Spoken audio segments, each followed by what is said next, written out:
Hello everyone, this is Amaze Moose back again. So, this is my second video on this topic, and in the first one, I couldn't help but express my deep appreciation for the AI in Star Citizen, especially in the bunker missions. Because nothing says excitement like running into the exact same battle every single time. I sneak in, stand in one spot, and basically watch as the NPCs line up to be taken out. Riveting, right? Naturally, I thought to myself, hey, could a solo developer in 2024, who definitely has all the time in the world, create something more interesting in just a month? Maybe. Even make the AI a little less predictable. So that's exactly what this project is all about. If you're into seeing how this goes, and honestly, who wouldn't be, please give this video a thumbs up, subscribe, and let's kick things off with a bit of theory. So, there are tons of theoretical books on AI, and I especially love this one because it's super easy to read and covers a really nice variety of AI topics. What we're interested in here, though, is the good stuff, so let's skip over the fluff.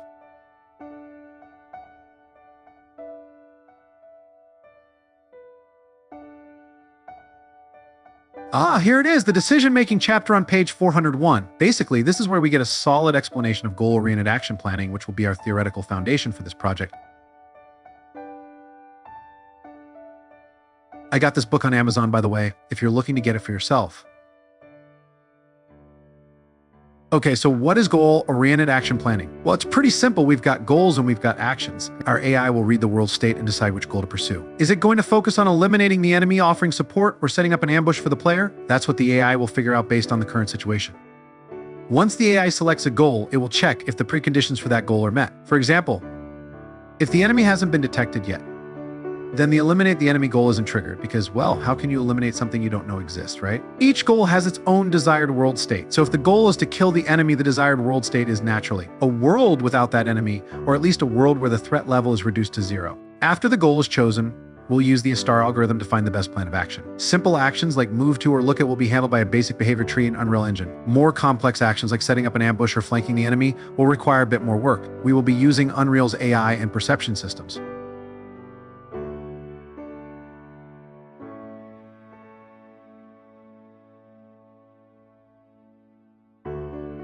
Each action will affect the world state. For instance, if the AI finds cover, the world state will reflect that it is now in cover. But if the action is to kill an enemy, well, the world state should update to show the enemy is either dead or at least wounded. Now, here's the fun part. As the AI goes with execution of the actions, the world state will change, bringing it closer to the desired outcome. But remember, actions don't inherently belong to any goal. The AI will take a set of actions, compare them with the desired world state, and figure out which combination will get the job done using the star algorithm, of course. So how will this work in practice? I've already started building the core system. The world state will be represented by a blackboard, which Unreal's AI system handles pretty well. Right now, I'm keeping it simple with states like no immediate threat, enemy detected, area clear, and threat neutralized.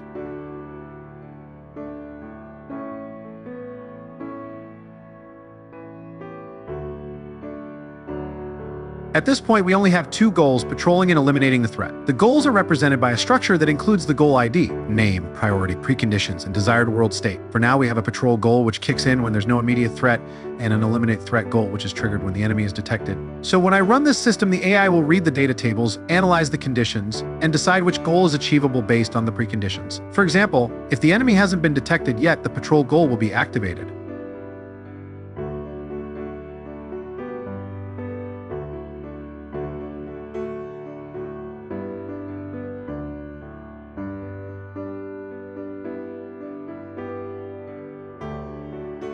Now, let's take a look at what happens when I tweak some values. I'll manually set no immediate threat to false, indicating that the AI sees a threat. Naturally, the patrol goal is ignored, and the AI will switch to the eliminate threat goal because the conditions are now met.